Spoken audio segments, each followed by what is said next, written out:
Bueno, había un tema que estaba pendiente de revisión, que es el circuito integrado 555 y la generación de pulsos de voltaje en la salida. Bueno, realmente este circuito en la actualidad ya se le utiliza muy poco en la parte de aplicaciones con electrónica de potencia, porque en la actualidad es más fácil que usted se consiga, por ejemplo, un PIC, un ABR, que actualmente su costo es bastante módico, y con eso puede programar incluso en esos componentes alguna salida para que le entregue los pulsos de disparo. Tienen muchas más prestaciones respecto a este circuito de aquí. De todas formas, nada más para que tengan ustedes, les voy a revisar muy rápidamente este circuito, su estructura interna y las aplicaciones en cuanto se refiere a los monoestables y biestables, que es lo más utilizado para este chip.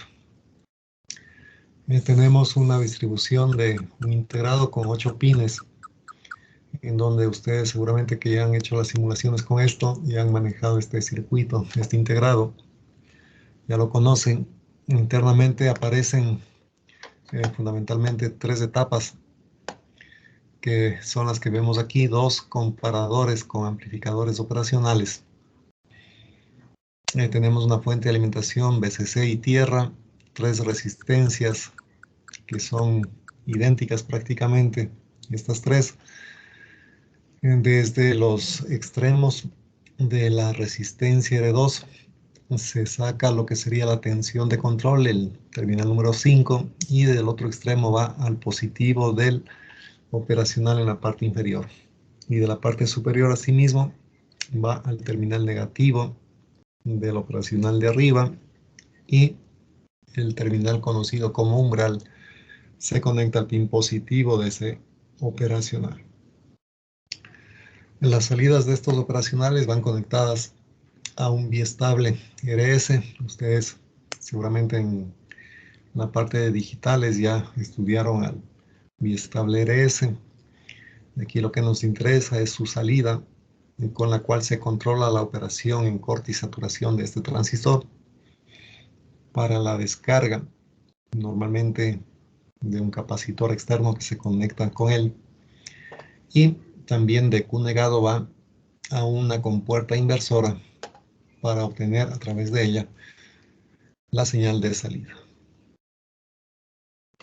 Bueno, aquí a través de los 2 comparadores tenemos a sus salidas 2 estados diferentes, altos y bajos, en función de las señales de entrada que tengamos aplicado aquí en la patita umbral y en la patita de disparo, en las 2 entradas, 6 y 2.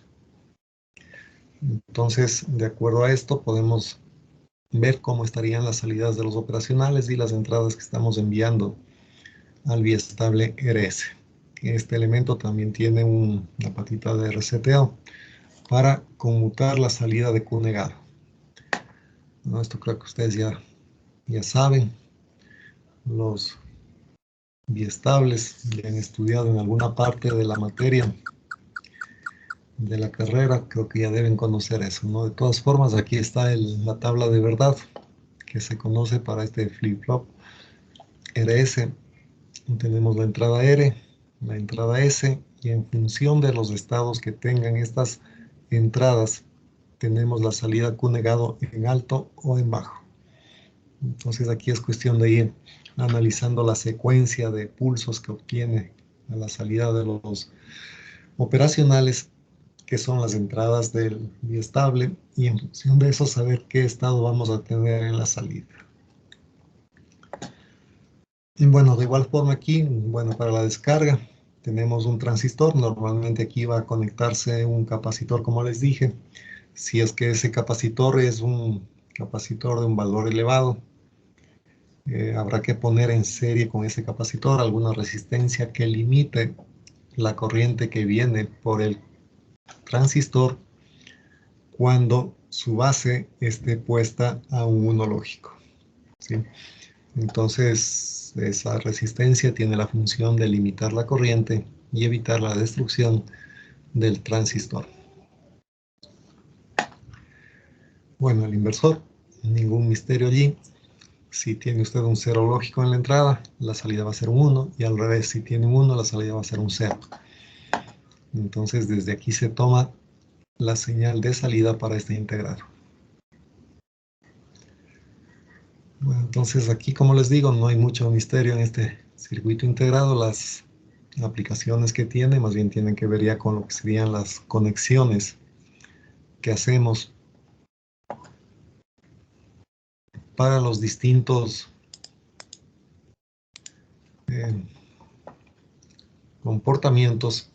Por ejemplo, para un multivibrador A estable, tenemos que la entrada VCC alimenta dos resistencias en serie. Del intermedio vamos al terminal 7, el terminal 6 va conectado a un capacitor, 6 y 2 están en corto. Tenemos aquí un capacitor C2.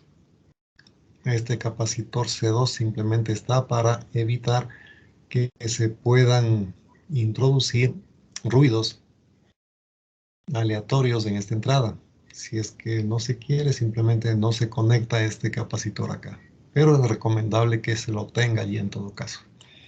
Con eso dejamos el terminal 5 con una señal estable, diríamos en esos términos, ¿no? Si es que no se utiliza la patita 5, que es la de control, para esta configuración que es un multivibrador A estable. La función de este circuito simplemente es generar señales rectangulares en función de la carga y descarga, los tiempos de carga y descarga de este capacitor. Para la carga vamos a tener que operan las resistencias R1 más R2. Entonces, desde VCC baja una corriente que le empieza a cargar exponencialmente a este capacitor. Y para la descarga funcionaría simplemente el circuito formado por C1 y R2, que se descargaría este elemento capacitivo. Recuerden que aquí el terminal 7 es el colector del transistor que están viendo aquí. Entonces, cuando el Q negado sea un nivel alto, este transistor se satura y el capacitor se descarga a través de R2 y el transistor que tenemos internamente en el terminal 7, hacia adentro, ¿no?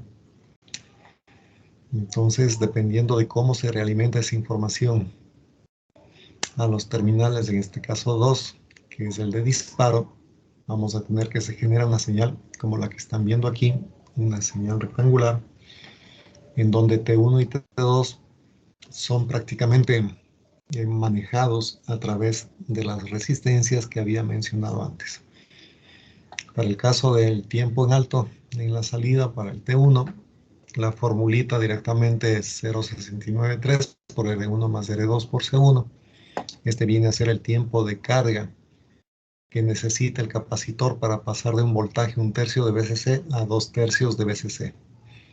Esto, desde luego, considerando que las resistencias que tiene internamente este integrado, estas tres de aquí, R1, R2 y R3, son iguales, como ocurre efectivamente en la práctica. Y el voltaje superior, al cual la salida pasa a 0, sería 2/3 de VCC. Entonces el voltaje de aquí en el capacitor va subiendo hasta que alcanza los 2/3 de VCC. Es decir, pasa a ser más grande esta señal que lo que tenemos en este punto, ¿no? Entonces, conmuta la señal de salida. Bueno, como les digo, esto prácticamente para que lo tengan como referencia de consulta, en algún momento les voy a dejar en el Teams la frecuencia para este oscilador. Depende de la suma del tiempo de carga y de descarga del capacitor. El tiempo T2, la descarga es 0,69 de R2 por C1. Sumamos estos dos y tenemos la frecuencia del oscilador. 1 sobre T sería 1,44 sobre R1 más 2R2 por segundo. Y con eso tenemos los pulsos. Como ustedes se dan cuenta, tener estos pulsos así, con una frecuencia controlada, podría utilizarse de cierta forma en el disparo de elementos de control de potencia. Pero en cambio necesitamos aquí sincronizar la producción de estos pulsos con la red eléctrica convencional. Para saber en qué instante la señal senoidal empezó a subir por cero, ¿no? Entonces, prefiero particularmente utilizar un microcontrolador, incluso las plataformas de Arduino, que ahorita son baratísimas, y usted puede hacer infinidad de cosas allí. Entonces, mucho mejor que trabajar con este independientemente. Bueno, también podemos tener los monoestables con salida normalmente en bajo, cuando el voltaje de control que pone aquí en el terminal 2 pasa de alto a bajo. A partir de allí empieza el capacitor a subir el voltaje del capacitor. Cuando llega a 2/3 de VCC, simplemente conmuta la salida de alto a bajo. Entonces, ¿cuánto tiempo permanecerá en bajo? Eso depende de la señal de control que pone en el terminal 2. Cuando esa señal conmute de alto a bajo, allí empezamos a contar otra vez la duración del pulso que va a estar en alto. Luego de ese tiempo, simplemente baja la señal y se quedaría en cero lógico hasta que el voltaje de control BD nuevamente vaya hacia abajo. Este tiempo, que es lo que interesa, el tiempo que permanece en alto, está dado por 1.1 de R, aquí está R, multiplicado por C1. ¿Sí? Y el otro es cuando la salida está normalmente en alto. Entonces es parecidísimo al anterior, pero aquí utilizamos el terminal 3, el de sub 0, a través de un diodo para cargarle al capacitor prácticamente de forma inmediata cuando la salida pasa en alto. Entonces, el terminal 5 también, si es que quiere, se pone aquí el capacitor, si no se lo retira y se consiguen los comportamientos adecuados. Bueno, esto simplemente como una revisión así muy rápida. Simplemente ya les voy a dejar este documento para que si alguien necesita lo pueda estudiar un poquito más detalladamente y pueda utilizarlo con algún propósito práctico. Bien, vamos a lo nuestro ahora sí. Utilicemos, bueno, ahora la parte última de la materia que hemos estudiado un poquito para ir recapitulando y haciendo ejercicios de aplicación de estos temas que son los más importantes para nosotros. En este caso se tiene un circuito convertidor. A ver, vamos a preguntar a alguien de ustedes qué tipo de convertidor es. A ver, alguien que nos responda, quien quiere participar.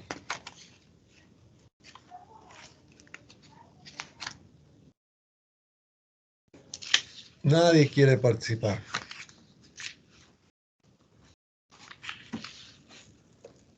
Entonces vamos a preguntarles. Inge no es una de DCAC.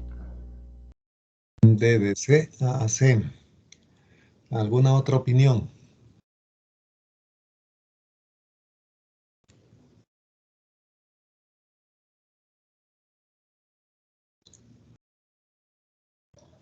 Igual, Inge, pienso que es de DCAC. De DC a AC.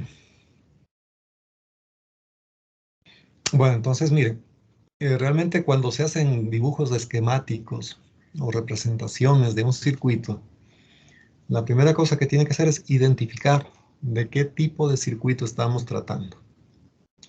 Y una vez que identifica el tipo de circuito que se tiene, ya se puede relacionar con la teoría que hemos visto en la parte esta de convertidores.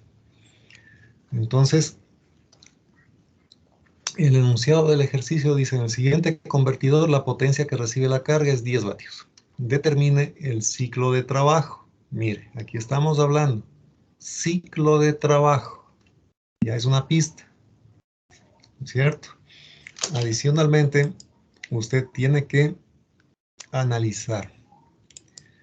En este caso tenemos un switch SW. Si tengo un switch ahí, la idea es que algún tiempo el switch esté cerrado y otro tiempo el switch esté abierto. O podría ser simplemente que una vez que se cerró el switch, permanezca indefinidamente cerrado. Ahora, la pregunta del ejercicio es, calcule el tiempo de encendido en definitiva, o el ciclo de trabajo. Eso quiere decir que este switch no va a permanecer indefinidamente abierto y tampoco va a permanecer indefinidamente cerrado. El comportamiento del switch podemos representar aquí a través de lo que sería el voltaje de salida. ¿Sí?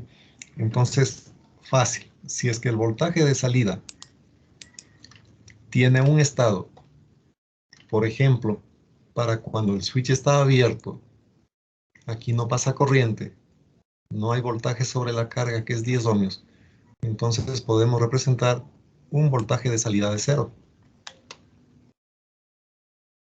¿Sí? Digamos hasta allí. En este punto, digamos que se cierra el switch. Si cerramos el switch, el voltaje que vamos a tener sobre la carga, el voltaje aquí, va a ser igual al voltaje de la fuente de alimentación. Quiere decir que el voltaje ahora sube en la carga a 100 voltios.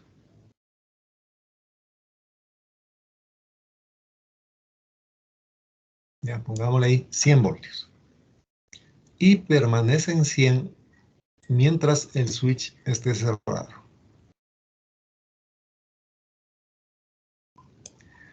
Entonces, aquí la idea es que después de un cierto tiempo de estar en alto, el switch se abre. Y entonces la salida va a bajar otra vez. La salida baja a 0. Aquí nuevamente esperamos un cierto tiempo manteniendo la salida en 0 y por acá repetimos la secuencia. Cerramos el switch. Ese switch puede ser un MOSFET de potencia o un transistor también, ¿no? O podría ser en algún caso un JFET, si es que se lo utilizara. Bueno, lo cierto es que aquí debe estar claro esta forma de onda. Switch se cierra, 100 voltios a la salida. Switch se abre, 0 voltios a la salida. No hay más que hacer allí. Entonces le ponemos aquí los 100 voltios.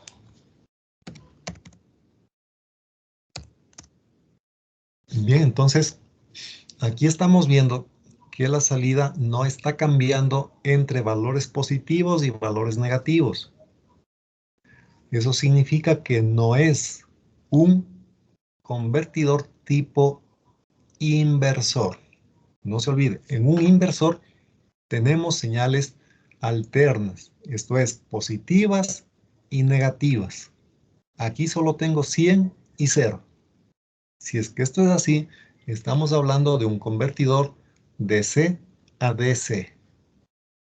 Por lo tanto, aquí debemos fijar lo que sería el periodo de nuestra señal. El periodo sería este.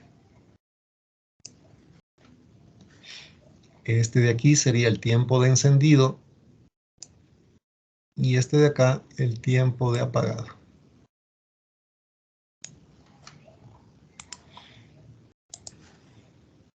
Entonces ponemos, este es el periodo T. Aquí tenemos un tiempo de encendido.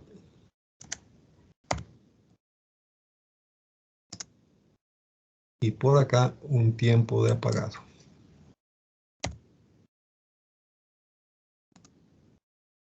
Bien, entonces este problemita se tomó, me parece que el semestre pasado. Y si es que no mal recuerdo, creo que un estudiante o dos lo resolvieron bien. El resto entregó la hoja completamente en blanco. Ni siquiera destinaron unos minutos a analizar el circuito y dibujar la forma de onda, por lo menos. ¿Sí? Pero como usted está estudiando más, entonces ya sabe algo sobre estos temas, Y ahorita vamos a hacer las aplicaciones, los ejercicios que le permitan a usted visualizar de forma más completa el funcionamiento de estos circuitos. Bien, ahora, aquí la potencia que recibe la carga es 10 vatios. Ya está. Entonces vamos a poner este dato.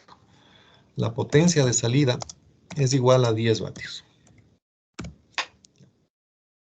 Ahora, la potencia en la carga se calcula como el voltaje eficaz RMS al cuadrado dividido para RL, ¿no es cierto? Así se calcula la potencia en una carga resistiva. Entonces le ponemos al cuadrado aquí, voltaje eficaz al cuadrado dividido para RL. Como usted se da cuenta, conoce la resistencia, conoce la potencia, la única incógnita es el voltaje eficaz. Entonces de aquí podemos despejar el valor eficaz del voltaje.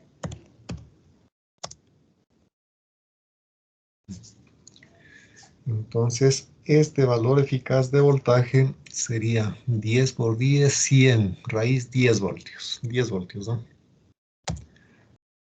10 voltios eficaces necesitamos que nos genere esta forma de onda para que reciba la carga los 10 vatios de potencia. Bueno, y a partir de aquí, ¿qué es lo que se hace? Otra cuestión.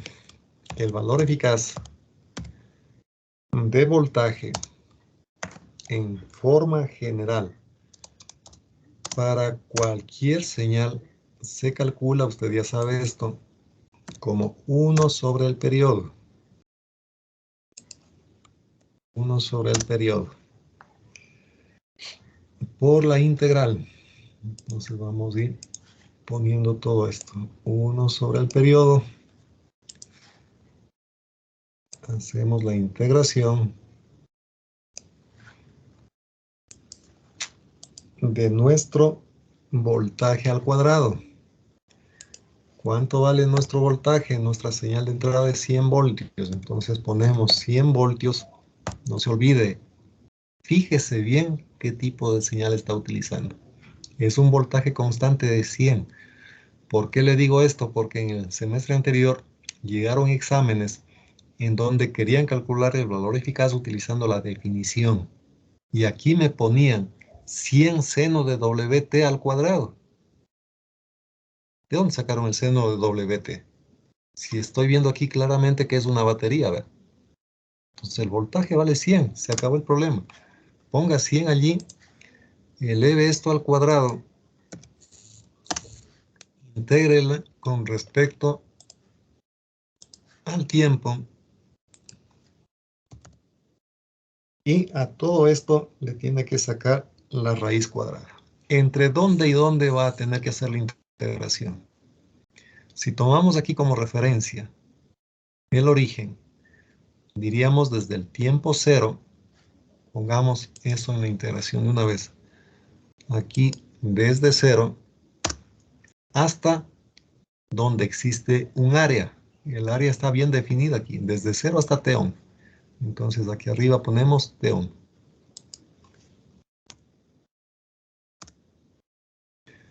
Ya está, y todo esto tiene que ir en raíz cuadrada.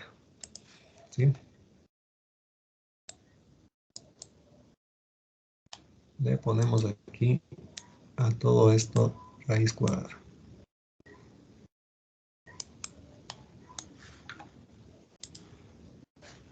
Elevado a la 0.5.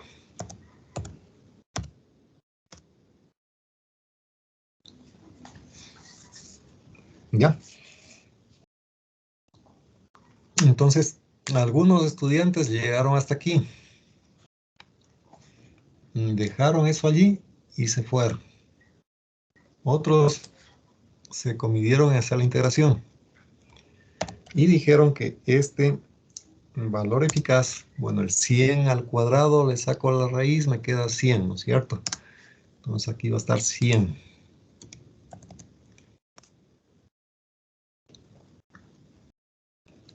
Aquí, al integrar 1 con respecto al tiempo, me queda el tiempo. evalúo en los extremos de la iteración T1 sobre T. Entonces, aquí tendríamos 100 al cuadrado. Bueno, si le saco la raíz cuadrada ya me va a quedar 100 nada más. Y me queda en el radical, sería de poner aquí la raíz cuadrada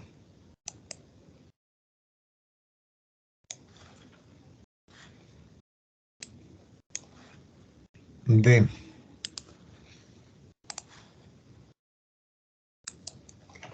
aquí en el numerador me queda tiempo de encendido. Y aquí abajo, ¿qué me va a quedar? El periodo T. Nada más que hacer. Ya está el valor eficaz con el que contribuye esta señal que define un convertidor de CDC y queremos que este valor eficaz sea igual a 10 para cumplir con la potencia, ¿no es cierto? Ya está. Entonces de aquí ya sale la relación de trabajo, tiempo de encendido a periodo. Entonces, ¿cuánto da eso? Sería 10 dividido por 100, 0,1. 0,1 al cuadrado, 0,01, ¿no? ¿Ya? Entonces, relación de trabajo D es igual a tiempo de encendido sobre periodo. Esto ha sido igual a 0,01. Eso era todo lo que tenía que hacer aquí. Preguntas.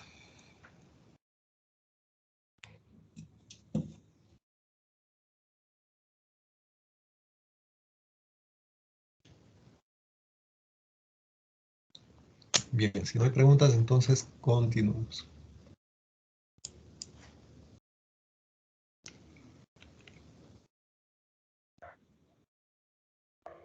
Bueno, respecto al tema de diodos de potencia, analicemos rápidamente este circuito.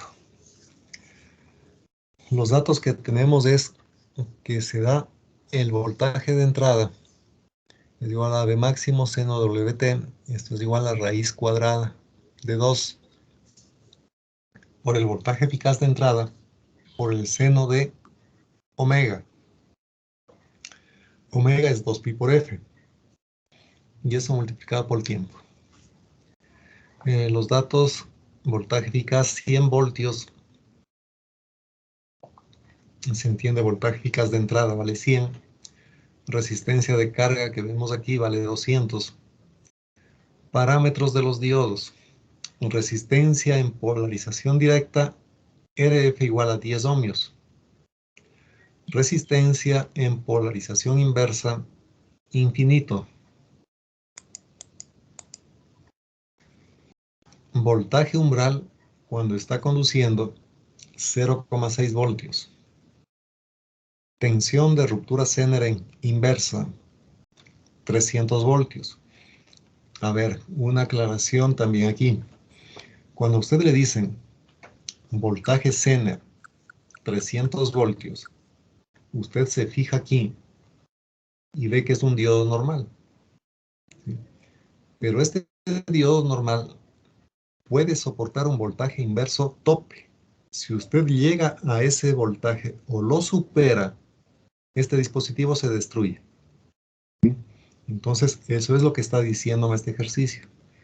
El voltaje inverso máximo que puede soportar es de 300 voltios. Eso me dice con este dato. Bien, las incógnitas, ¿qué es lo que debemos encontrar? I sub m, la corriente máxima a través de la carga.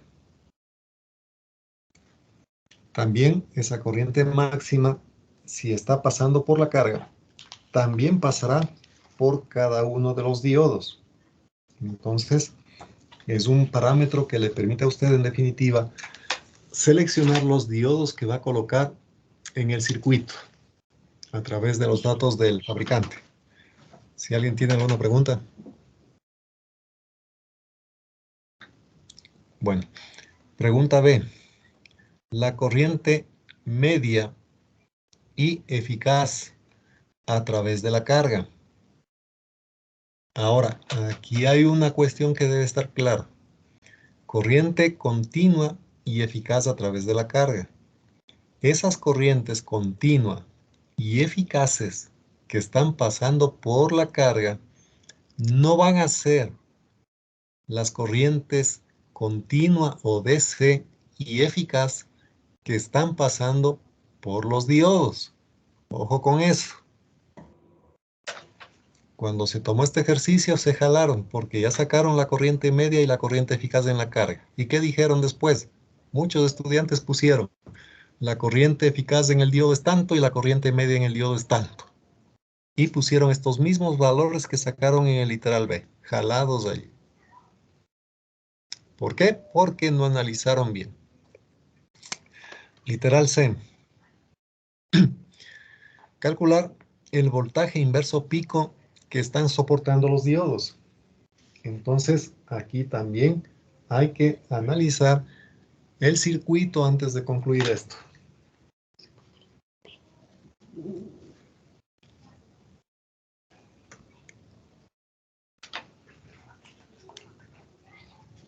Bien, siguiente paso, IDC, corriente media a través de los diodos. Ya les expliqué esto, que es distinto a lo que tenemos arriba.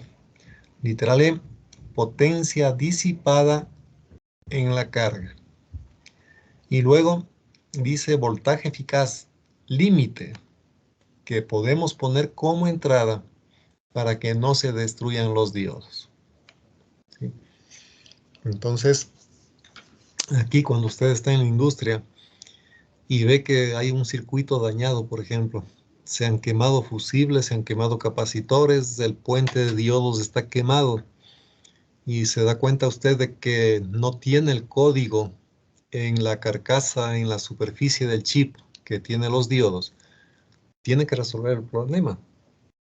Si no tiene el código de colores, perdón, el código numérico para identificar el puente rectificador, si no tiene el diagrama del circuito, porque eso normalmente pasa, o sea, usted llega a trabajar en una industria, no tiene planos o circuitos eléctricos o electrónicos de nada prácticamente. Usted tiene que lidiar directamente con las tarjetas de circuito impreso allí. Y si se encuentra con un puente que está quemado, un puente rectificador cuya superficie ya está contaminada con grasas, con polvo, se ha descolorido por el calor, ya no sabe qué código tiene. Entonces, allí usted no puede sentarse y esperar a ver qué pasa. Tiene que dar una solución. Y la solución es justamente identificando a través de los circuitos asociados cuál es el voltaje inverso que debe soportar ese diodo para que no se destruya. ¿Sí?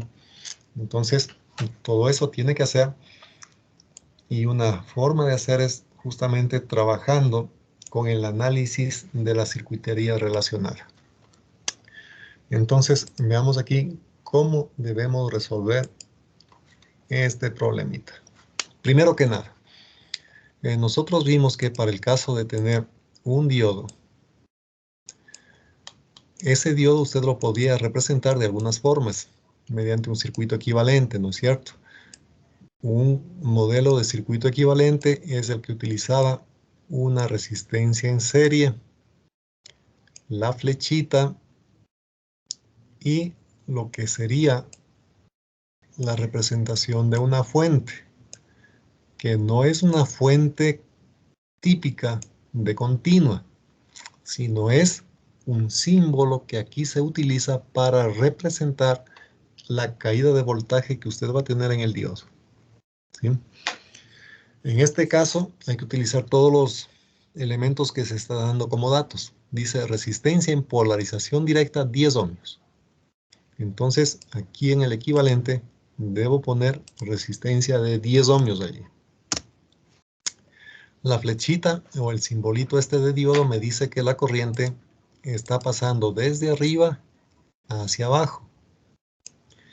Y esta fuente, entre comillas, de voltaje continuo, es el voltaje umbral, en este caso de 0,6. Entonces, ese es el equivalente que tengo que utilizar, ya que me están dando esos datos. Cuando se planteó este ejercicio, muchos estudiantes cogieron y simplemente dijeron, el diodo es ideal. Eso significa que el voltaje umbral asumieron de 0. Ni siquiera le regresaron a ver a la resistencia en conducción, que vale 10 ohmios, y continuaron con la revisión o el desarrollo del ejercicio. Evidentemente que algo hicieron, pero no podían tener la nota completa. ¿Por qué razón? Porque no están utilizando toda la información que se está entregando en el ejercicio, ¿sí?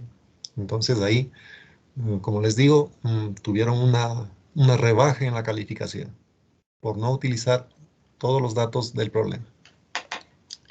Existen etapas en donde usted avanza utilizando todos los datos del ejercicio y llega un punto en donde, con justificación razonable, puedo decir, a partir de aquí, esta caída de voltaje, por ejemplo, considero despreciable. O este valor de la resistencia en conducción del diodo considero también despreciable. Pero cuando analiza ya en la ecuación fundamental, comparando con los otros términos que aparecen en esas ecuaciones, allí usted puede concluir eso, justificadamente, ¿sí?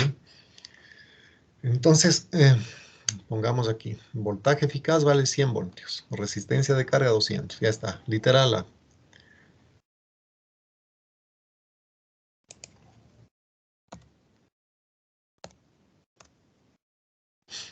Bueno, si es que queremos hacer todo el proceso, aunque está un poquito ya repetitivo esto, y usted ya sabe, la corriente en el semiciclo positivo va a subir por aquí, va a venir hasta acá, se va por el diodo 1, va por la carga, y desde aquí baja por el diodo 3, cerrando el circuito de esta forma.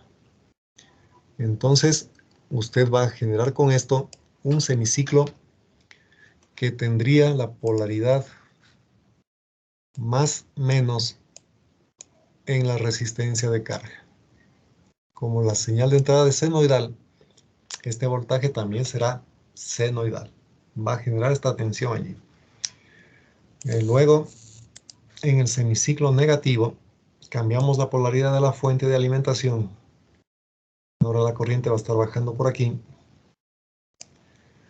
¿Y por qué le estoy haciendo todo esto? Porque alguna vez apareció un ejercicio así con 4 diodos y una resistencia y sin ningún análisis. Prácticamente el 40-50% del curso hizo esto. Vio los 4 diodos y la resistencia y dijo, ese es un rectificador de onda completa. Y puso por lo tanto la salida de esta forma. Puso aquí semiciclo positivo para la siguiente polaridad instantánea de la fuente de alimentación. De igual manera, dibujó aquí el semiciclo negativo de entrada rectificado y de memoria pasó a aplicar acá las fórmulas que le permiten sacar el valor medio y valor eficaz de esta forma de onda. Lo que no se habían fijado es que en esta parte de aquí, este diodito no estaba tal cual le ve este momento. Este diodo 1 estaba conectado así. Al revés. ¿Y qué pasaba en este caso? Si es que el diodo estaba conectado así, tal cual usted ve en este momento, en el semiciclo negativo, por este camino, se producía el cortocircuito de la fuente. Podía quemarse la fuente, podía quemarse los diodos, podía saltar las protecciones del circuito, etc.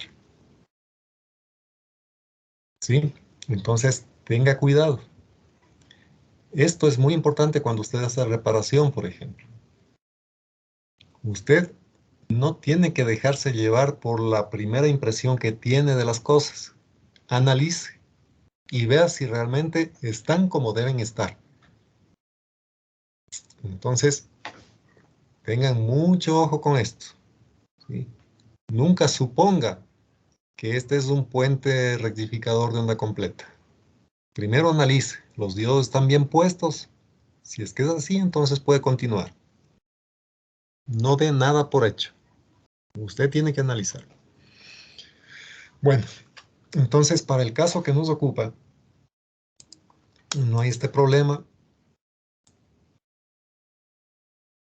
Este diodo está bien dibujado así. Y el circuito funciona. Efectivamente, es un rectificador de onda completa. Ya. Entonces, ahora sí, una vez completemos este flujo de corriente aquí, semiciclo negativo, la corriente viene por aquí, viene por acá, genera otro semiciclo positivo en la salida y cierra el circuito de esta forma. Entonces, no hay inconvenientes aquí. Las cosas funcionan. En este momento recién concluyo que hay un semiciclo también positivo entre 180 y 360 grados. ¿Sí? Entonces, ahora sí dibujamos esta forma de onda bien. Para el literal A, calcule la corriente máxima a través de la carga. ¿Sí?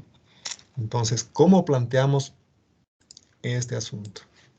Usted pone el voltaje de entrada. Voy a poner aquí voltaje máximo seno de WT. Ese es el voltaje de entrada. ¿Cuánto vale el máximo? Ya sabemos. 100 por raíz de 2. ¿Sí? Entonces, este voltaje máximo de entrada va a ser igual. No se olvide, me interesa para el literal A la corriente máxima a través de RL. Entonces ya está. Vamos a seguir la secuencia del caminito de corriente en rojo que tenemos aquí. ¿Sí? Entonces, primero, a este voltaje de entrada le debemos restar. Vamos con las restas más bien.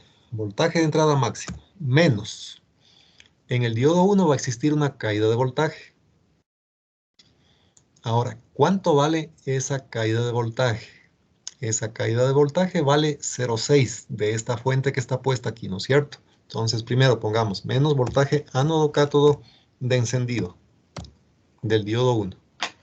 Pero, como me dan el dato de la resistencia interna, en esa resistencia interna también voy a tener una caída de voltaje. ¿Sí? Entonces ponemos, ¿cómo sacamos la caída de voltaje en una resistencia? Multiplicando I por R nada más, ¿no es cierto? Menos la corriente I, multiplicando por lo que sería la resistencia de 10 ohmios. Ahí están los 10 ohmios que me daban de dato. Ya estamos acá. Seguimos el camino en rojo. Aquí también hay una caída de voltaje en la carga. Entonces, tenemos que restar. Restamos. ¿Qué cosa restamos?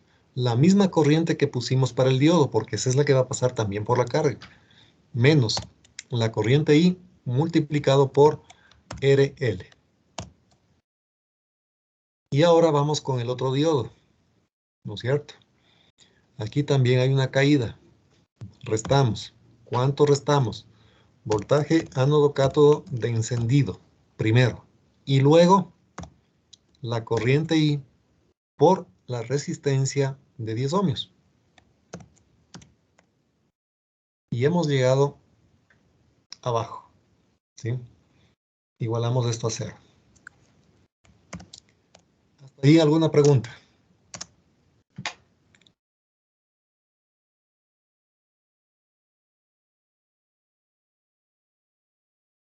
Bien, entonces, si no hay preguntas, continuamos.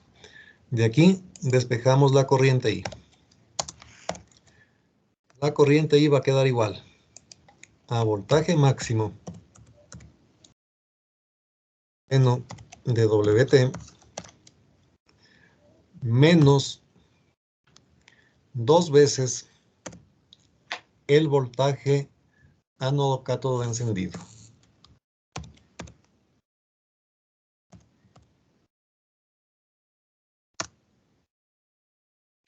Y esto va a estar dividido para la resistencia de carga RL más dos veces la resistencia en directa de los diodos.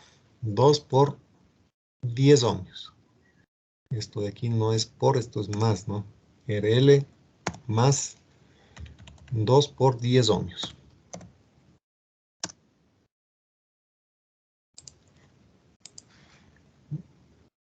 Ya, entonces, mire, para plantear esta ecuación no hemos necesitado nada más que la ley de Ohm, la ley de conservación de la energía, en definitiva. Voltaje de entrada es igual a la suma de todas las caídas de voltaje en ese camino cerrado. Se acabó el problema. ¿Hasta ahí alguna pregunta?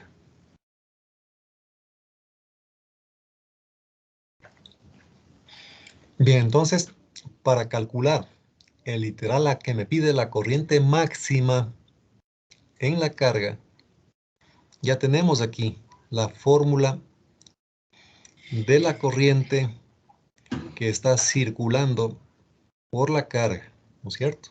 Esta es la corriente que circula por la carga y también la corriente que está pasando por los dos diodos, el de 1 y el de 3. Si quiero la corriente máxima, ¿qué tiene que pasar en esta ecuación de aquí? Para tener la corriente máxima, este voltaje senoidal también tiene que ser el máximo, ¿no es cierto? ¿Por qué? Porque este voltaje ánodo-cátodo de encendido es una constante. Resistencia de carga también es una constante. Los 10 ohmios de la resistencia interna del diodo también son una constante.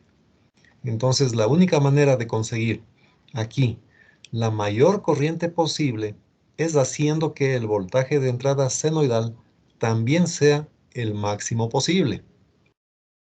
Y eso ocurre para cuando el ángulo omega t vale 90 grados. Entonces, seno de 90 es 1. Y el voltaje senoidal tendrá un valor igual al máximo posible.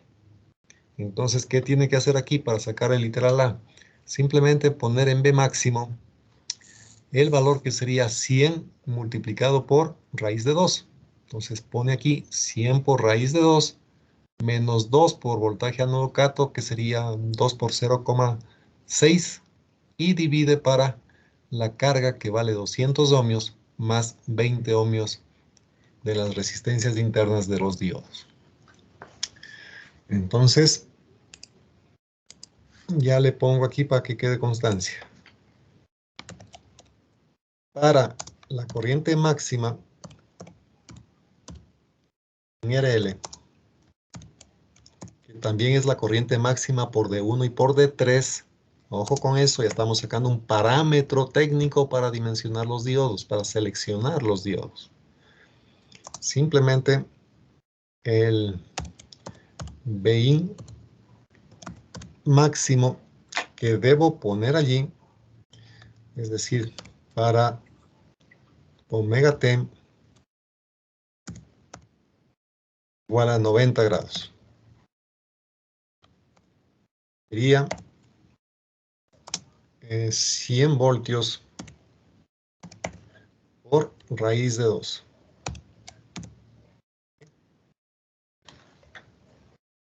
Entonces reemplazamos aquí en la ecuacióncita y usted ya tiene la corriente máxima que está pasando por la carga.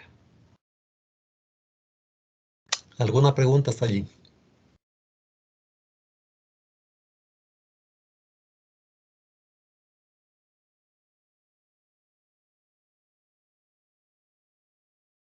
Bien, entonces, si no hay preguntas, continuamos.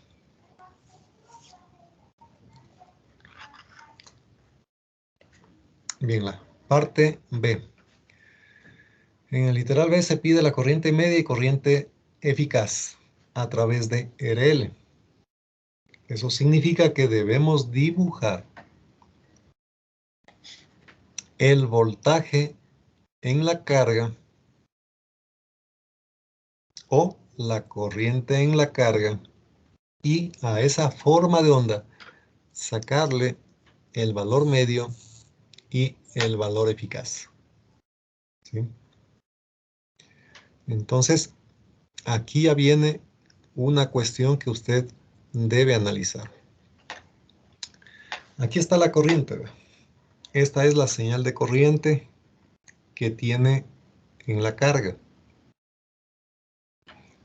Entonces, si quiere el valor medio, usted sabe que en la carga tiene una corriente dada por esta expresión y también sabe cómo se saca el valor medio de esta expresión, ¿no es cierto?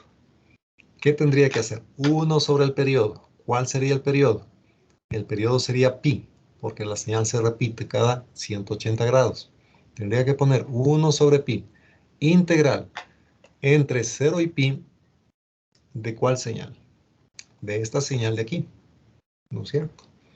Entonces, ya para hacer ese tipo de trabajo, como que utilizar todo esto, está un poco largo. Entonces, allí viene la cuestión que le decía. Usted tiene la posibilidad de hacer simplificaciones, pero razonadamente, ¿no es cierto? ¿Y cómo es esto? A ver, veamos aquí en esta fórmula. El primer término es una señal senoidal. El voltaje máximo que tiene esta señal senoidal es 100 voltios multiplicado por raíz de 2. Eso me da como 144 voltios, una cosa así, 141 voltios. Entonces aquí este término vale 141 en el tope, en el valor máximo. Y este de aquí sería 0,6 por 2, 1,2 voltios. Entonces le afecta 1,2 voltios de caída en los dos diodos a 144 que tengo como máximo de entrada. Prácticamente no le afecta en nada, ¿no es cierto? Entonces aquí usted puede decir, para continuar en la parte B, este término lo considero despreciable. No me va a afectar significativamente y no lo considero. Se acabó el problema. Si usted tuviera, en cambio, un voltaje de alimentación aquí, que por ejemplo fuese 3 seno de WT, el voltaje máximo es 3, la caída es 1,2. En ese caso ya no puedo hacer esta simplificación, porque evidentemente esta caída es muy significativa frente a los 3 voltios máximos de entrada. ¿Está claro? Ya. Aquí, entonces, analizo y veo que esto sí puedo eliminar. Ahora vamos a ver abajo, en el denominador. ¿Qué tenemos en el denominador? En el denominador aparece una carga que vale 200 ohmios.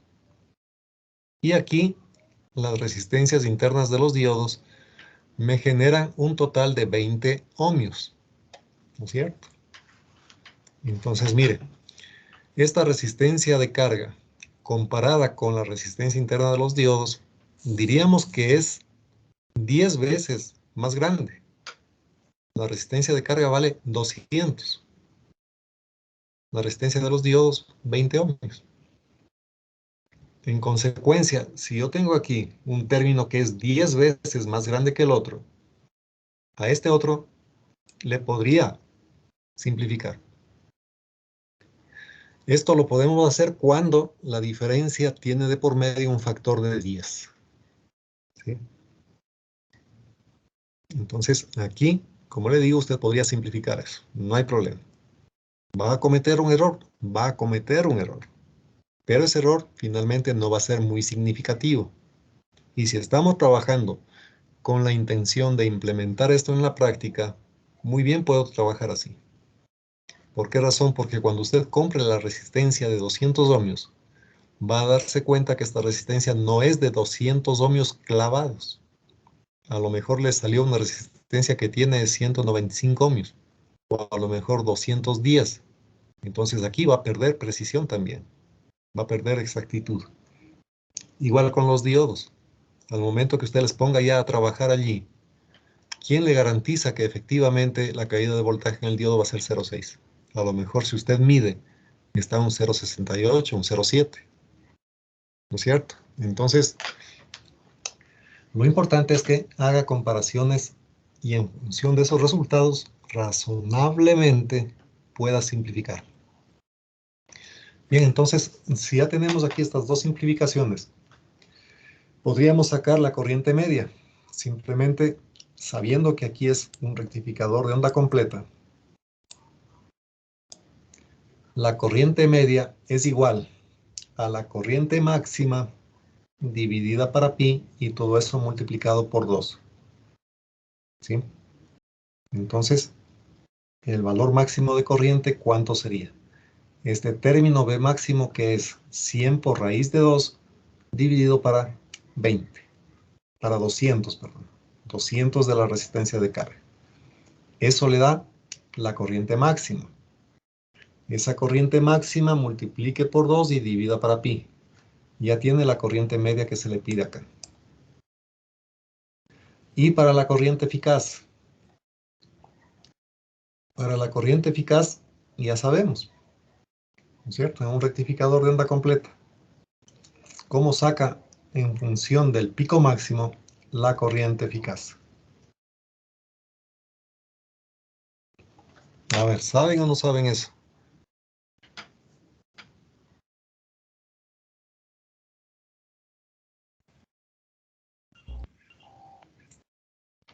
A ver, alguien que me diga.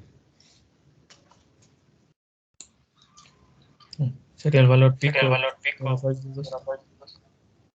El valor pico para raíz de 2. ¿Qué dicen los demás? A ver, señor. Vamos a ver.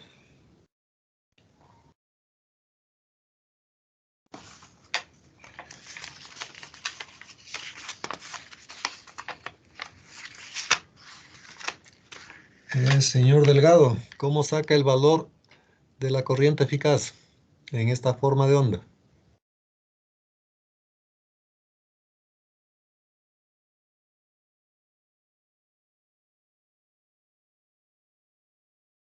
¿No está presente el señor Delgado? A ver, le voy a chequear a ver si está presente.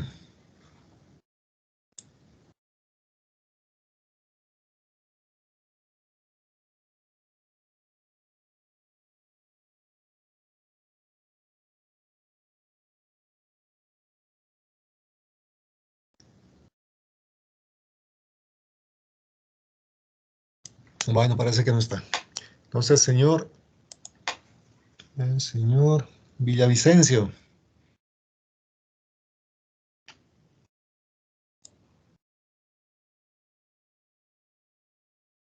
¿En qué estaría sacando el doble del valor RMS en la resistencia y dividiéndolo por la resistencia sale la corriente?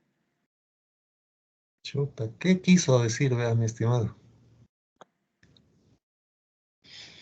Entonces, verá, en esta forma que está dibujada aquí, el valor máximo de corriente es 100 por raíz de 2 dividido para 200. ¿Sí? Entonces, aquí usted ya conoce cuánto vale esta corriente máxima. Si quiero el valor eficaz de esta forma de onda, divido ese valor máximo para raíz de 2 y ya está. Como dijo el compañero. ¿Sí? Entonces, ya tenemos la corriente eficaz y corriente media a través de la carga.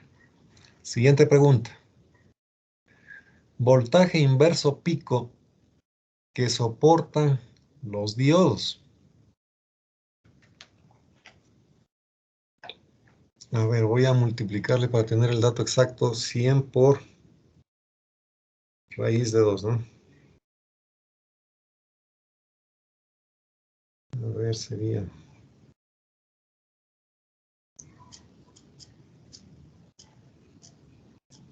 141,42. Ya, ese es el voltaje máximo.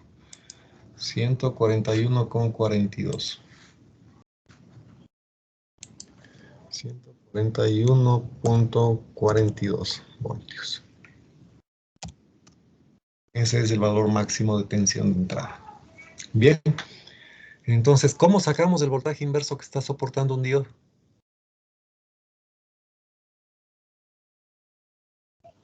Ya tenemos el voltaje máximo de salida, ¿no es cierto? El voltaje máximo es este, 141,42. Ahora, usted nada más tiene que fijarse en lo siguiente. Cuando un diodito esté conduciendo, es un cortocircuito, idealmente. Entonces voy a suponer el diodo 4. Imaginemos que el diodo 4 está conduciendo. Entonces entre este punto y este tengo idealmente un cortocircuito. La tensión en la carga es positivo a la derecha, negativo a la izquierda. ¿No es cierto? Entonces ahora mire el diodo 1 simplemente. Mírele al diodo 1. El diodo 1 está quedando en paralelo con la carga cuando está conduciendo el diodo 4. Y como el voltaje positivo está aplicado en el cátodo del diodo 1, ese elemento está polarizado inversamente. Entonces, el voltaje máximo que usted puede tener en la carga está soportando en polarización inversa el diodo 1 también. ¿No es cierto? Entonces ya está. Si eso pasa con el diodo 1, va a pasar igualito con el diodo 3, igualito con el diodo 2, igualito con el diodo 1. Entonces, los voltajes pico inverso que están soportando los diodos son iguales, idealmente, al voltaje pico de entrada. Entonces ya está. Literal C, cada diodo soporta un voltaje inverso igual a 141.42 voltios. Siguiente pregunta. Corriente media a través de los diodos. Eso ya está fácil, ¿no es cierto? Para generar este semiciclo positivo de la entrada, cuya corriente máxima ya conocemos, deben estar conduciendo los diodos 1 y diodo 3. En el siguiente semiciclo, conducen los diodos 2 y 4. Así está. Entonces, ¿qué tiene que hacer usted ahora? En base a esta forma de onda, de aquí, calcular el valor medio de corriente para el diodo 1 y para el diodo 3, que va a salir la misma, evidentemente. Están conduciendo en parejas. Entonces aquí cada par de diodos conduce solamente durante un semiciclo. Por lo tanto, no puedo utilizar el voltaje medio en la carga. Y tampoco puedo utilizar el valor eficaz en la carga, porque en la carga yo tengo ya la suma de la contribución de cada par de diodos. Entonces, cuando hablamos aquí de sacar la corriente media o corriente eficaz por cada diodo, usted tiene que trabajar con una onda sencilla, ¿no es cierto? Para el diodo 1 y para el diodo 3, trabaje solamente con este semiciclo de aquí en un periodo 2pi. ¿Sí? Entonces, solamente este semiciclo le hace conducir al diodo 1 y 3 en todo este periodo, que sería 2pi. Entonces, como usted ya sabe este corriente pico de aquí, ya puede sacar también el valor promedio, ¿no es cierto? Entonces, divida este valor máximo de corriente, divida para pi, y ya tiene el valor medio de corriente por el diodo 1 y por el diodo 3. ¿Está claro esto?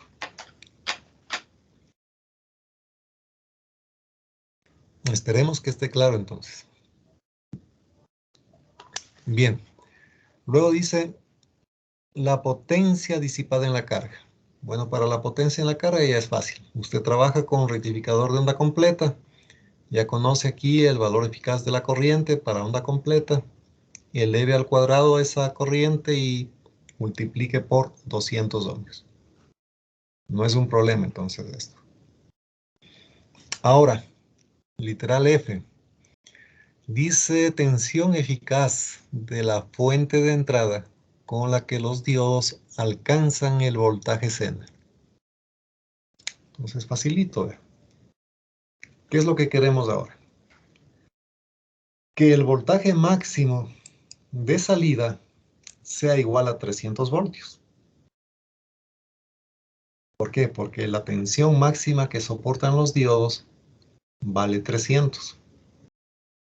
Y aquí en este triangulito que está viendo en rojo, en este triangulito de aquí, justamente el voltaje inverso máximo que soporta el diodo 1 es igual al voltaje máximo de salida. Entonces ahora queremos que este voltaje máximo de salida valga 300. Si este voltaje de salida máximo vale 300, ¿cuánto valdría el voltaje máximo de entrada? Idealmente también 300, ¿no es cierto? Entonces ya está. Concluido el problema. ¿Alguna pregunta?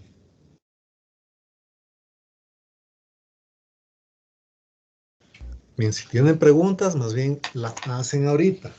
Porque Sí, si Inge, se yo va tengo con una duda, dígame.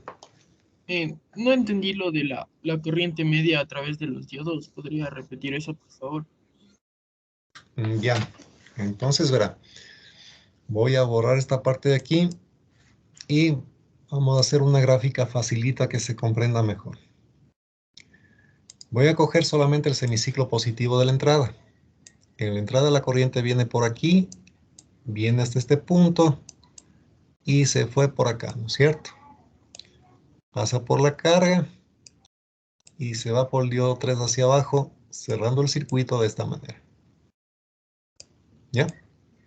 Eso está pasando en el semiciclo positivo. Entonces, si dibujamos aquí abajo, ese semiciclo positivo de la entrada me genera también un semiciclo negativo un semiciclo positivo en la carga. ¿Con qué referencia? Ya vimos. Más por aquí y menos por acá. Entonces ya está. Usted sabe que en ese semiciclo está conduciendo el diodo 1 y el diodo 3. Entonces, la señal que se genera en la carga va a ser esta de aquí. ¿Ya? Eso es todo. El semiciclo negativo de la entrada no le parabola. ¿Por qué razón? Porque en el semiciclo negativo no conducen ni el diodo 1 ni el diodo 3. Entonces, aquí hacemos esto. El voltaje de salida en el semiciclo negativo no es debido a D1 y D3. Entonces, este voltaje de salida en un periodo 2pi ha sido generado por los diodos 1 y 3. ¿Cuánto vale este voltaje máximo? Ya sabemos, idealmente 100 por raíz de 2, ¿no es cierto? Entonces, el diodo 1 y el diodo 3 me generan una señal senoidal de esta manera, con un voltaje máximo que sí conozco. Entonces, con esta forma de onda, usted calcule el valor medio de este voltaje. Este valor medio de voltaje es generado por la conducción de D1 y D3. Este valor medio de voltaje divida para la resistencia de carga. ¿Y qué le da como resultado? La corriente media. ¿Y por qué diodos está pasando esa corriente media? Por el diodo 1 y por el diodo 3, ¿no es cierto? Ya está. Entonces, si le pido, por ejemplo, la potencia disipada por el diodo, multiplique este valor medio de corriente por la caída ánodo-cátodo. Se acabó el problema. Ya está. En la carga, el valor medio va a ser diferente de corriente y de voltaje. ¿Por qué razón? Porque para la carga sí tengo que considerar el otro semiciclo también, ¿no es cierto? Entonces, mire, para la carga es otra cosa. En la carga sí debo trabajar con estas dos ondas aquí. Porque ahí es la suma de lo que hacen los diodos 1 y 3 con lo que están haciendo los diodos 2 y 4. Entonces, evidentemente, el valor medio de voltaje a la salida, por ejemplo, va a ser el doble de lo que saquemos cuando solamente conducen dos diodos. Igual va a pasar con la corriente media. Si para esta onda completita, 2 hemiciclos, calculo el valor medio de corriente o de voltaje, evidentemente que eso va a ser el doble de si trabajo solamente con un semiciclo. Entonces, cuando hablamos de la carga, tiene que trabajar con esta señal completa. 2 hemiciclos en un periodo 2pi.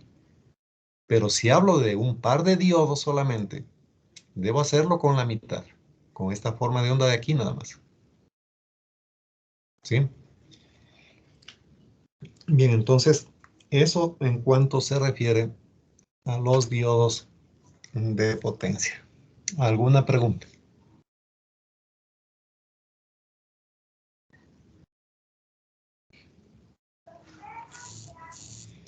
Bien, entonces, si no hay preguntas, hagamos un ejercicio con amplificadores de potencia, que creo que esto no les tomé, y de ley que les voy a tomar en el examen final.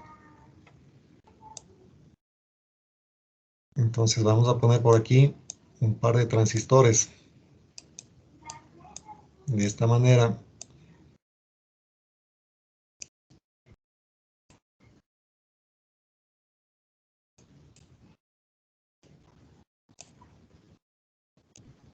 Esto estamos así. Y ya está. Aquí la ventaja es que en estos circuitos no hay mucho que hacer en cuanto a dibujos ni mucho donde perderse. Pero para que haga bien el examen, usted necesita tener claro el funcionamiento de estos circuitos. Entonces hagamos esto así. Simplemente le ponemos acá la conexión a las bases y un voltaje de alimentación AC por esta parte.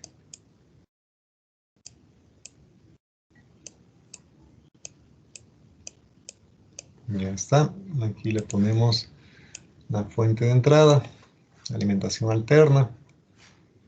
Completamos con las fuentes de polarización aquí arriba y abajo.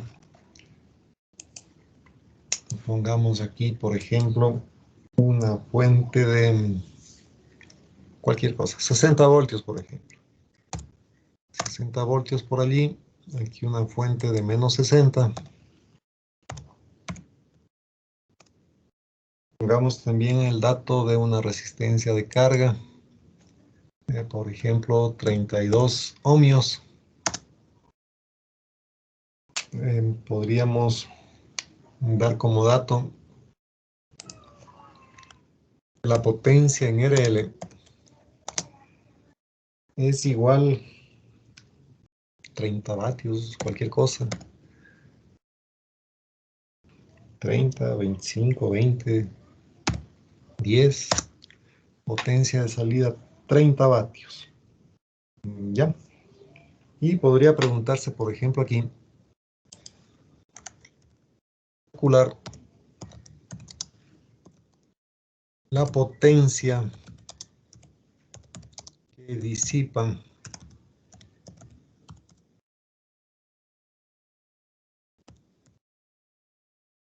los transistores. Este va a ser un Q1. Aquí pongámosle un Q2.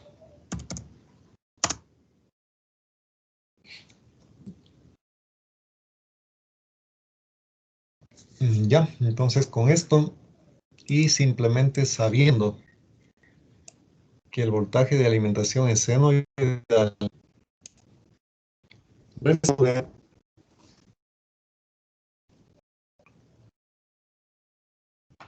ahora. Aquí sí, nuevamente una observación. Nosotros cuando analizamos este circuito, encontramos la eficiencia, encontramos la potencia de salida máxima en alterna, la potencia absorbida desde las fuentes de polarización y esa serie de cálculos. Pero no se olvide que aquí usted no puede aplicar de memoria ninguna de esas formulitas que obtuvimos allí. No puede. ¿Por qué razón? Porque nadie le garantiza que con los datos que tenemos aquí, el circuito esté operando en condiciones máximas, en condiciones óptimas. ¿Sí? Entonces, tiene que analizar paso por paso todo prácticamente. No suponga absolutamente nada. Entonces, aquí lo único que sabemos es que se tiene una señal senoidal de entrada. Si tenemos una señal senoidal de entrada, bueno, esto ya usted debe tener estudiado. En el semiciclo positivo de la entrada, evidentemente la corriente fluye hacia la base del transistor 1. Aquí se genera una corriente de emisor que baja por aquí y se genera también un semiciclo positivo en la salida. ¿Sí? Entonces, ¿cuánto vale ese semiciclo positivo en la salida? Aquí la única caída de voltaje que va a existir es en la resistencia dinámica del transistor. Porque estoy trabajando con señales alternas. Entonces, al pasar desde este punto de aquí, que es la base del transistor 1, al pasar hasta su emisor, de por medio solamente tengo la caída de voltaje en la resistencia de juntura. Esa resistencia de juntura, ustedes ya saben cómo se calcula, ¿no es cierto? Aquí, usted me va a decir, pero ahorita, ¿cómo calculo eso? Si no tengo el dato de polarización. Es más, este circuito no tiene polarización de base. Entonces, ahí va a tener una dificultad, ¿no es cierto? Entonces, justamente se trata de esto, de ir resolviendo esas dificultades. En el semiciclo negativo, en cambio, ¿qué es lo que va a pasar? En el semiciclo negativo solamente cambiamos la polaridad de la fuente de alimentación alterna en la entrada y ya está. Ahora sucede que en vez de bajar la corriente por la carga, la corriente va a subir. Ahora sube la corriente. Desde cero viene para acá, conduce el diodo 2, el transistor 2, y esta corriente de base fluye hasta el punto de menor potencial que lo tenemos en la parte superior de la fuente de alimentación, cerrando el circuito así. Entonces ahora en la base tengo voltajes negativos.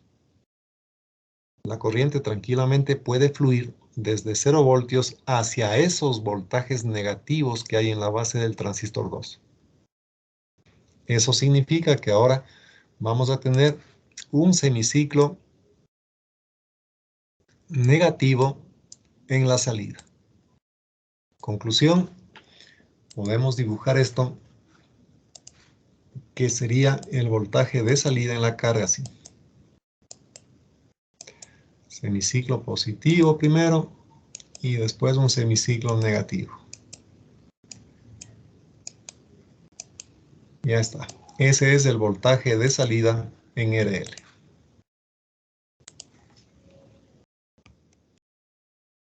Voltaje de salida. Ya está. ¿Cuánto le pongo aquí? El valor pico. El ejercicio no me da este dato. El valor pico de salida.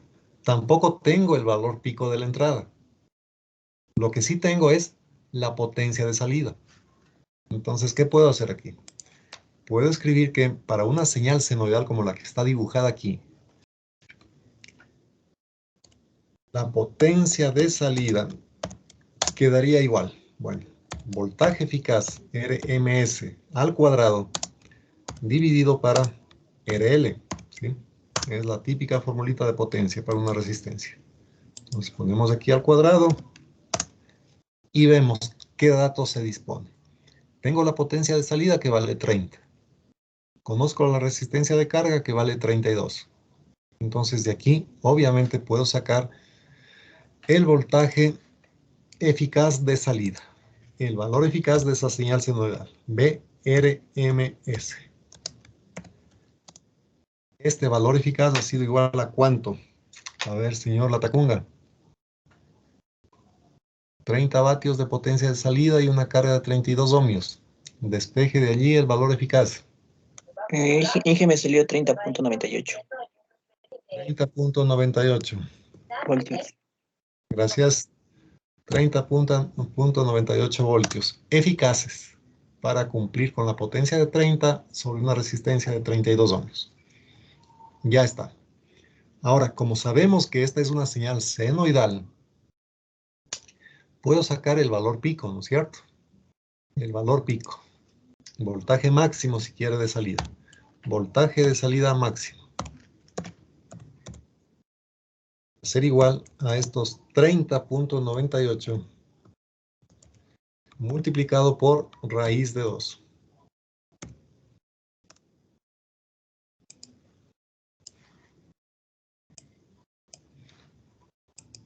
Ya, entonces, alguien que tenga ya calculado este voltaje máximo de salida.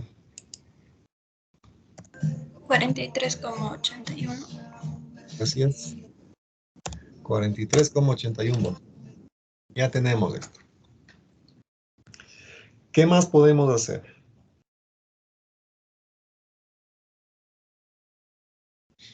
Note usted algo que también tiene que estar pilas. En este circuito, el voltaje de salida máximo está limitado al de la fuente de polarización, a 60 voltios. Entonces, el valor pico máximo de salida podría llegar a 60 voltios. En este caso, no está llegando. Solamente está llegando a 43,81, fíjese. Entonces, ya sé que no está el circuito trabajando en condiciones óptimas. ¿Sí? Entonces, tengo este dato de aquí como información. Bien. Entonces, ¿qué más podemos hacer aquí? Lo que se pide es la potencia que están disipando los transistores. Como el circuito es simétrico, la potencia total que se disipa es igual a 2 veces la potencia que disipe un transistor solamente. Ambos manejan picos idénticos de corriente y de voltaje.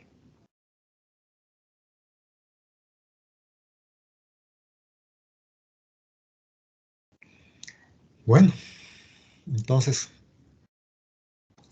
analicemos lo siguiente. Voy a concentrarme solamente en el semiciclo positivo.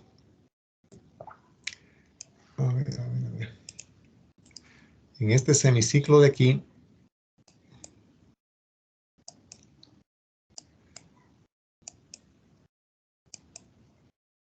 ya, en ese semiciclo, está conduciendo el transistor 1, ¿no es cierto? Es evidente. Por lo tanto, durante este semiciclo, la fuente de polarización que está aportando potencia al circuito es la fuente de arriba, la de 60 voltios, ¿no es cierto? Entonces, ¿cómo puedo saber la potencia que está aportando esta fuente? Entonces ponemos aquí la potencia IDC, la potencia que absorbemos desde esa fuente de 60.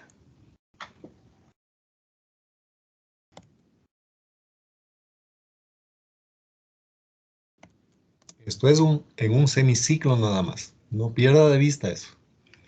La potencia absorbida desde la batería en un semiciclo. Esto va a ser igual a VCC multiplicado por la corriente media por IDC. En este caso la fuente de polarización vale 60 voltios.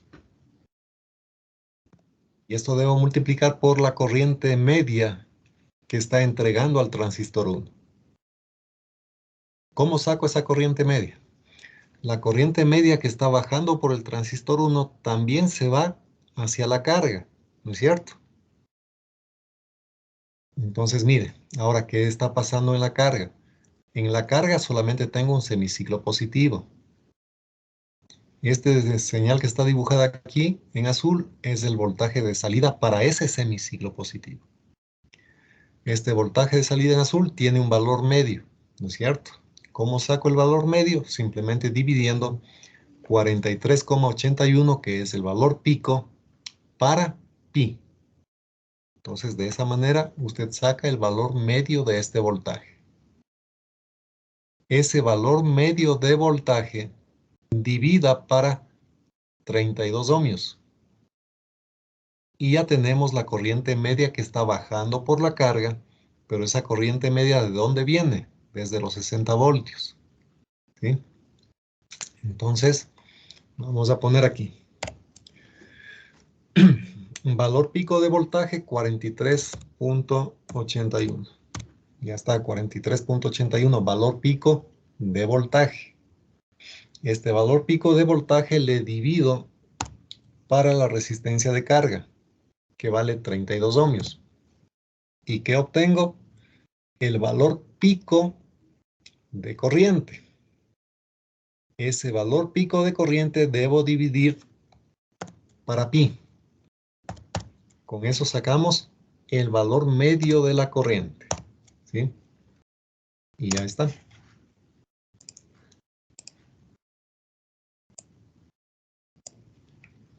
Entonces, ahí tengo voltaje de polarización por corriente media.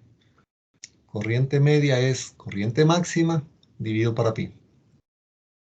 Entonces, la ecuacióncita es 43,81 dividido para 32 por pi. Para todo esto, ¿no? No es para 32 primero y después multiplico por pi, no. Es 32 por pi abajo. Y los 43,81 van dividido para 32 por pi. Bien, entonces con este cálculo, ¿cuánto nos da esta potencia absorbida desde la batería? 26.15. Gracias, 26,15 vatios. Ya está. Bien, ahora sí, como el transistor de abajo hace exactamente lo mismo, la potencia de entrada total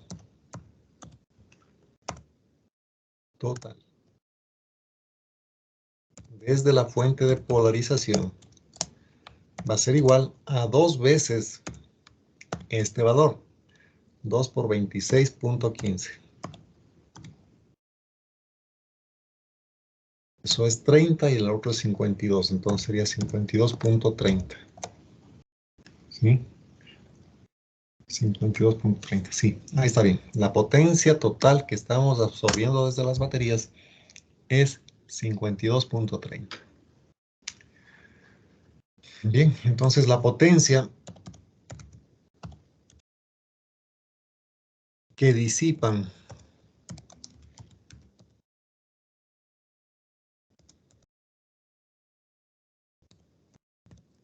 los transistores va a ser igual a la potencia total que absorbo desde la batería, 52,30, menos la potencia que se está transfiriendo a la carga.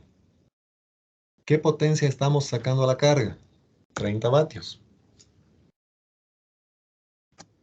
Entonces, esto nos da 22,30, ¿no?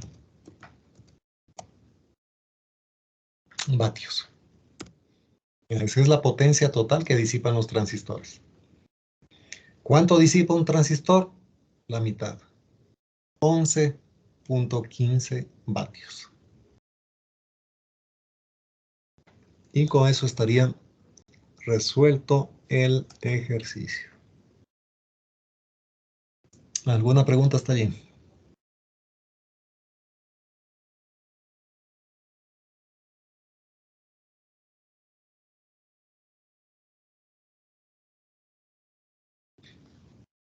Bien, de una vez podríamos calcular aquí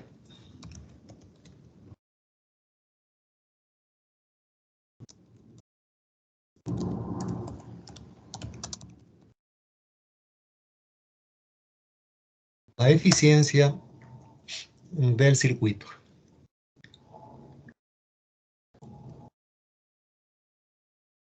Bien, entonces para esto sabemos la formulita de eficiencia es igual a potencia de salida sobre la potencia de entrada.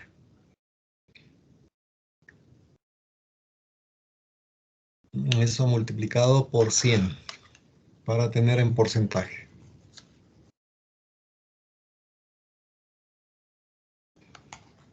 Y entonces, ¿cuánto da eso, por favor?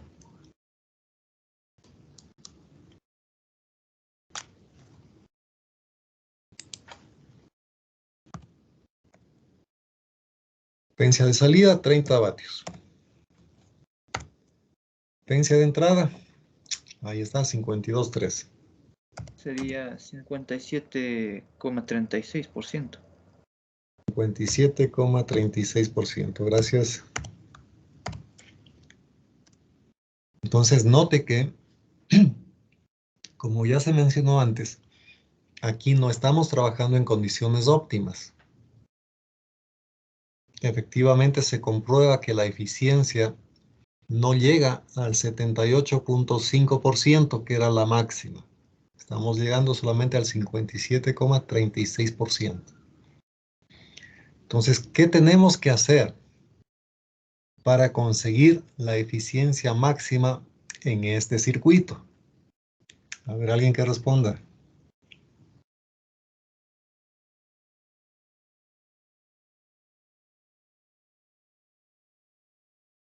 Esa también podría ser una pregunta del examen, ¿no es cierto?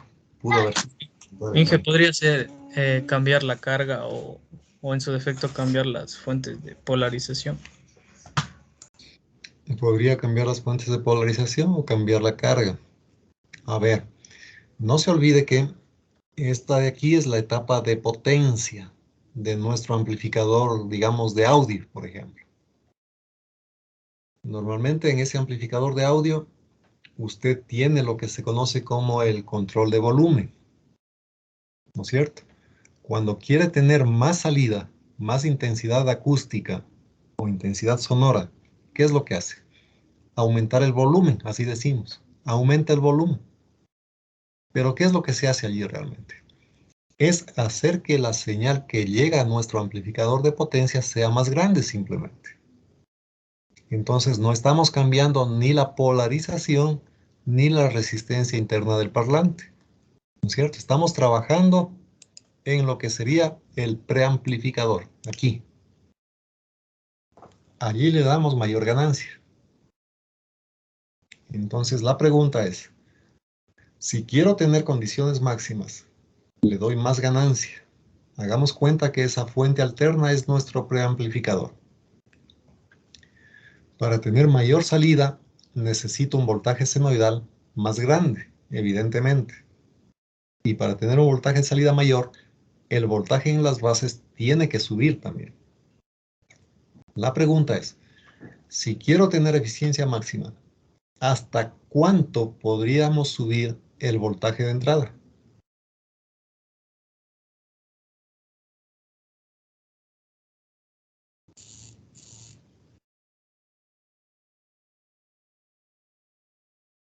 Mire que en este caso, el voltaje de salida pico es de 43,81 voltios. Si decimos estos son transistores que están funcionando en configuración colector común, idealmente estos mismos 4381 que tiene como salida serían los que va a tener también como entrada, despreciando la caída en la resistencia dinámica del transistor, ¿no es cierto? Entonces, para este caso, 4381 tenemos como salida, también tenemos 43,81 allí, en la entrada. Ahora quiero pasar a condiciones máximas. ¿Hasta qué voltaje debería subir la fuente de alimentación alterna para estar operando en condiciones de eficiencia máxima? ¿Qué podría Sería ser hasta hasta el 60. voltaje de polarización? A ver, ¿quién me respondió eso para ponerle participación en clase? Yo dije 60. Yo también. A ver, los apellidos, porque no les veo. Creo que Latacunga y Torres. ajá. Latacunga y Torres. Ya les registro. Efectivamente, dijimos que el voltaje de salida está limitado por las fuentes de polarización. Quiere decir que el máximo voltaje de salida podría idealmente llegar hasta 60 voltios.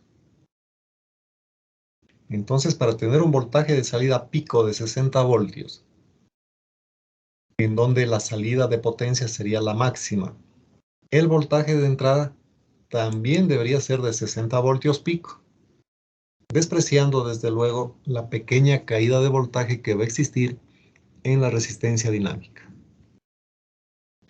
¿Está claro este tema?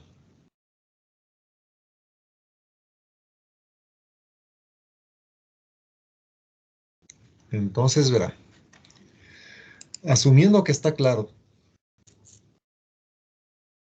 usted va a contestar la misma pregunta, es decir, calcular el voltaje de entrada máximo para tener salida máxima, pero con un pequeño cambio.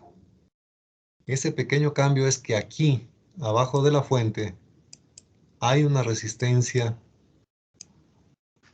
adicional. Y esa resistencia adicional vale 16 ohmios. Entonces, para esta nueva condición, la pregunta es, ¿cuál es el valor del voltaje de entrada senoidal para tener eficiencia máxima?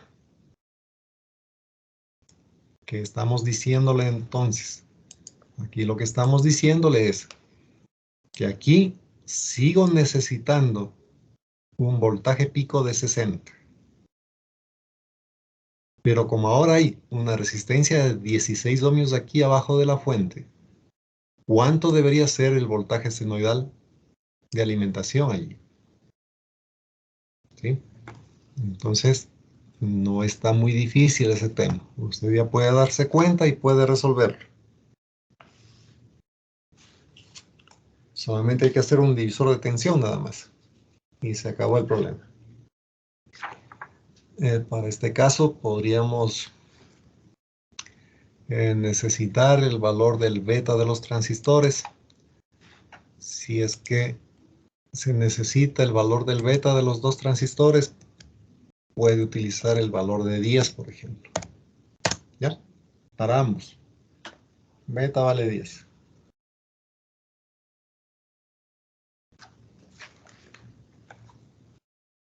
Bien, ¿alguna pregunta? Entonces, si no hay preguntas, la clase de hoy podemos terminar en este momento. Y mañana continuamos con ejercicios de aplicación de los otros temas que hemos visto en clase. Entonces,